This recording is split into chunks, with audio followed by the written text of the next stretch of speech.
नमस्कार दोस्तों, चले करते हैं नए टॉपिक का आगाज। उससे पहले बस एक ही रिक्वेस्ट है, वीडियो को पूरा देखा करिए, क्योंकि वीडियो अगर पूरा नहीं देखेंगे आप तो फिर आपको सारी चीज़ें कैसे पता चलेंगी। ठीक है, चलिए। सुबह हम 3 अंकों का वर्ग तो सीख ही चुके थे, कैसे वर्ग होता है। ठीक है, अब करते हैं, जैसे हमको चाहिए 100 के नज़दीक की संख्या का आपस में गुणा करना है, यानी 100 के पास की जो संख्या हो उसका आपस में गुणा करना हो तो कैसे करेंगे। जैसे हमको गुणा करना है 105 का 103 से। ठीक है, तो इसके लिए सिंपल रूल 2 कोष्ठक बनाइए। ठीक है, पहली संख्या में दूसरी संख्या का इकाई का अंक जोड़ दो। पहली संख्या 105, दूसरी संख्या के इकाई का अंक 3। ठीक है, और दूसरे कोष्ठक में दोनों के इकाई के अंक का गुणा कर दो और लिख दो। जैसे 105 प्लस इकाई का अंक 3, 108 लिख दिया। ठीक है, अब 5 और 3 15, सिंपल। ऐसे 104 का करते हैं, तो 104 का कैसे होगा, 104 पहली संख्या प्लस दूसरी संख्या के इकाई का अंक यानी 3।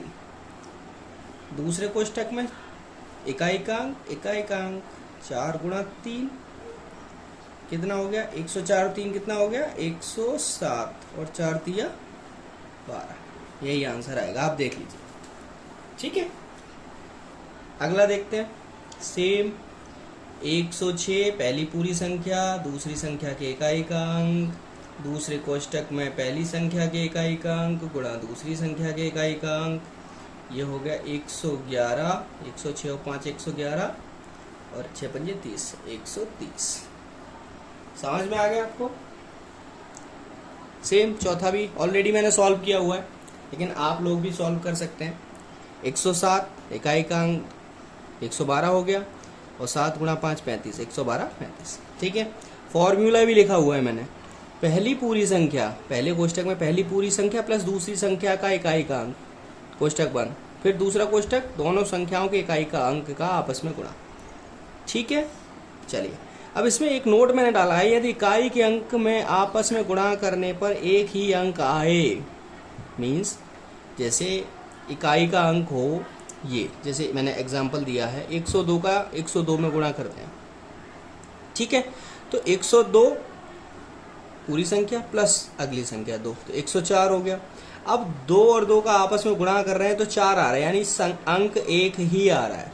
तो हम क्या करेंगे, उसे डबल डिजिट, नियम याद है, 1 टाइम 2 डिजिट। ठीक है, 0 लगाकर लिख देंगे तो आंसर हो जाएगा 104 04। ठीक है, चलिए दूसरे टॉपिक की तरफ चलते हैं। जब संख्याएं 100 से कम हो, 100 से कम संख्याएं भी तो आती हैं, उनका भी गुणा करना पड़ता है। जैसे 95 का 93 से गुणा करना, 96 का 98 से गुणा करना। ठीक है, ये गुणा मैंने पहले सिखाया है आपस में, वही रूल ये वाला याद होगा आपको, ये। ठीक है, 2 संख्याओं के लिए। लेकिन इसको हम थोड़ा अलग तरीके से करते हैं। जब संख्याएं 100 से कम हो, ये तो हर किसी के लिए है ये वाली ट्रिक, लेकिन जब संख्याएं 100 से कम हो, जैसे 95 गुणा 93। अब हम ये देखेंगे 95 100 से कितना कम है, 5 कम है, और 93 100 से कितना कम है, 7 कम है। ठीक है, तो हम इस 5 को 93 में से घटा देंगे। 93 में से इस 5 को घटा दो, या 95 में से 7 को घटा के यहाँ लिख दो आप पहले कोष्ठक में। ठीक है, और दोनों का आपस में गुणा करके दूसरे कोष्ठक में लिख दो, आंसर आ गया। ठीक है, सेम 94 गुणा 97 करना है, तो 100 से कितना कम है, 6, और 97 100 से कितना कम है, 3। तो 94 में से 3 घटा दो, या फिर 97 में से 6 घटा दो, लिख के पहले कोष्ठक में लिख दो और 6 और 3 का गुणा करके लिख दो। ठीक है, अब इसको करते हैं सॉल्व। 95 100 से कितना कम है, 5, और 94 100 से कितना कम है, 6।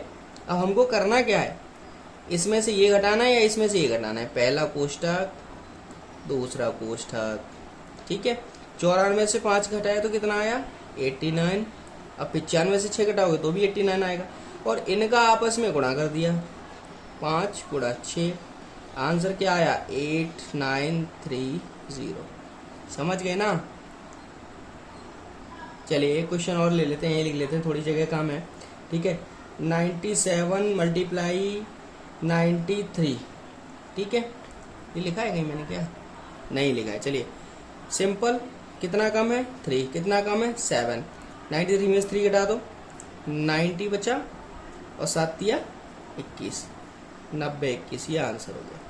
ठीक, नोट में लिखा हुआ है अगर गुणा करने पर सिंगल डिजिट आए तो उसमें 0 लिख देना है। जैसे अगर 4 आता है, इन दोनों का गुणा करने पर अगर यहाँ 4 आता है या सिंगल डिजिट आता है तो 0 4 लिखेंगे या 0 लगा के डिजिट लिख देंगे।